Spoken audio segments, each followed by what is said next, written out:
Well, Colin Harding is the Director of Latinform and a consultant and freelance journalist on Latin American issues. He joins us now from Manchester. Thanks ever so much for joining us. Now, General Noriega, while a notorious dictator and drugs trafficker, was the CIA's man in Panama. That relationship with Washington, D.C. turned sour, didn't it? Tell us about his rise and fall. Well, he joined the Panamanian National Guard, as it was then called, as a young man, and rose quite quickly through the ranks. And General Omar Torrijos, who was the charismatic military leader of Panama, appointed him as head of military intelligence, the G2 agency, as it was known. And that gave him a key position in which he could compile dossiers on just about anybody who was anybody in Panama.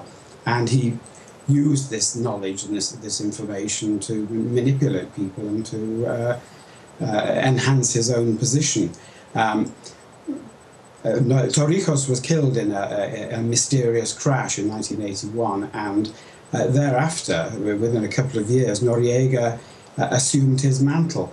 Torrijos was the man who had negotiated the return at the end of the century of the Panama Canal to Panamanian sovereignty from US ownership. So he was a great nationalist hero, and Noriega was able to, as head of the same political party that Torrijos had founded, he was able to inherit some of Torrijos' following, although he had nothing like the charisma and the personal attractiveness of Torrijos.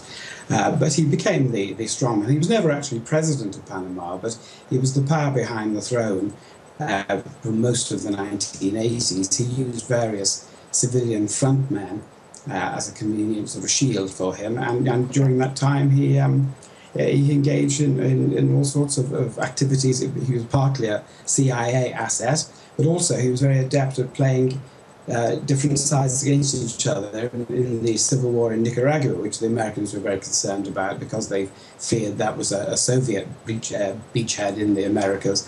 And also he worked with, or said to have worked with, Pablo Escobar, the great Colombian drug cartel boss, and Noriega seems to have made millions and millions of dollars through that association, and also facilitated the use of Panamanian banks to launder the money. So he had many activities, and was a highly controversial So he was an character. asset that turned into a liability. Now, weren't you a newspaper foreign correspondent during Noriega's regime?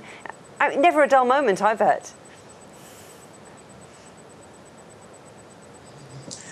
No, it was very eventful. But of course, he had become a bit of a liability to the Americans. They were prepared to turn a blind eye to some of his more nefarious activities as long as he was useful. But he really outlived his usefulness by the late 1980s. And a Senate report, a US Senate report in 1988, described the way he turned Panama into what they called a narco-kleptocracy. In other words, a mixture of a drug trafficking base and of massive corruption. And Noriega presided over this. He had a certain popularity. He came from humble origins himself, and he was very popular among some elements of in Panama. The wealthier sectors didn't like him very much, and they didn't like the sort of image he gave the country, but he wasn't without a popular following.